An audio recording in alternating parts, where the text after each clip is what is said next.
Rizzo shakes off boos to spark rally, Cubs top Pirates 8-6. Pittsburgh, App. Anthony Rizzo has no intention of easing up at home plate, even after Major League Baseball said he should have been called out for interference when he took out Pittsburgh Pirates catcher Elias Diaz and sparked a debate about what is, and what isn't, a legal slide. Then again, if given the choice, the Chicago Cubs' first baseman prefers to trot home instead. When he does, the Cubs are as dangerous as any team in baseball. Rizzo shook off the boos and sparked a late rally with his 9th home run of the season as Chicago beat the reeling Pirates 8-6 on Tuesday night. A day after his aggressive tack toward Diaz in an effort to break up a double play drew a review from MLB Director of Baseball Operations Joe Torre, Rizzo doubled in the first inning and sent a solo shot off Edgar Santana, 2-1, just over the railing of the Clemente wall in right field to knot the game at 4 in the 7th. I feel more relaxed, that's the biggest key, Rizzo after extending his hit streak to 11 games. The preparation is pretty much the same. I do the same drills beforehand, the same video work. Balls are falling now and I'm gripping the bat a little less tightly than a couple of weeks ago. The Cubs then piled on against Pittsburgh's sagging bullpen to hand the Pirates their 9th loss in 11 games. Chicago scored 5 times against Pittsburgh relievers, including Ian Happ's go-ahead double 2 batters after Rizzo tied it and Kyle Schwarber's 2-run homer off the right field foul pole in the 8th. John Lester, 5-2, lacked his usual crispness, allowing 4 runs in 6 innings, but had the second multi-hit game of his 13-year career by going 2 for 3 with an RBI single in the 6th that drew the Cubs within a run. Jason Hayward went 3 for 5 with an RBI for Chicago and got a kick out of the response from fans at PNC Park every time Rizzo stepped into the batter's box. "It makes it more fun to play," Hayward said. "The call didn't go their way and I'd be upset too if a call didn't go my way."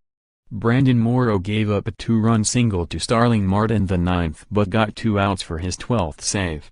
Marte finished 3 for 5 with 3 RBIs. Austin Meadows hit his 4th home run since being called up on May 18 and Diaz exacted a measure of revenge by taking Lester deep in the 3rd, but Pittsburgh's bullpen couldn't keep the Cubs in check after rookie Nick Kingham worked 5 2/3 effective innings while making a spot start for injured Ivan Nova. "I liked the fight at the end," Pirates manager Clint Hurdle said. "However, the game wasn't complete.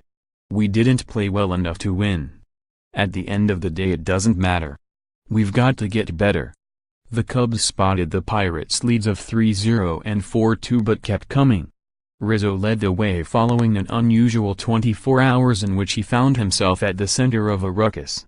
Rizzo clipped Diaz's right leg at home plate while breaking up a double play Monday, and Diaz's throw to first sailed into right field, allowing 2 runs to score as the Cubs cruised to a 7-0 victory. The play was upheld on replay review Monday but Torre informed both teams Tuesday that Rizzo should have been called out for interference. Cubs manager Joe Maddon mounted a vehement defense for his star, telling Torre he respectfully disagreed with his interpretation. Rizzo stressed he didn't attempt to injure Diaz and placed part of the blame on a rule that lacks clarity. Rizzo shrugged when asked if he was worried about retaliation. And while the Pirates plunked catcher Wilson Contreras twice, they didn't really take aim at Rizzo until reliever Michael Felez went tight inside 3 times in the 8th. By then, the game was already over. Santana hadn't given up a run in 14 appearances since April 25 but came undone against the heart of Chicago's lineup. Rizzo's home run was caught by a fan wearing Cubs gear in the first row of seats above the 21-foot-high Clemente wall. Umpires took a look but the call was upheld after a 93-second review, and Santana fell apart. Come together?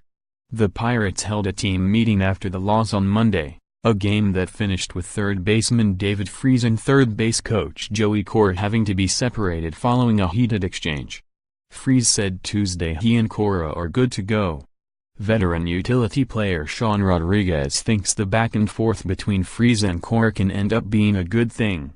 Sometimes the best relationships are formed after some kind of altercation or incidents, whether it's words or physical, Rodriguez said. Trainer's room. Cubs. Happ started in center field and made a fabulous running catch at the wall in the 6th to rob Diaz of extra bases. Happ complained of soreness in his right shoulder after trying to make a diving catch against San Francisco on Saturday and did not start Sunday or Monday. Pirates. Pittsburgh closer Felipe Vasquez, left forearm, pitched a scoreless 9th in his first appearance since complaining of left forearm tightness while blowing a save against St. Louis on Sunday. Up next. Cubs. Kyle Hendricks, 4.3, 3.16 ERA, makes his 12th career start against the Pirates in Wednesday's series finale. Pirates. Joe Musgrove, 1.0, 0.00, makes his second start for Pittsburgh since coming off the disabled list last week. _more app baseball, https://upnews.com/tag/mlbaseball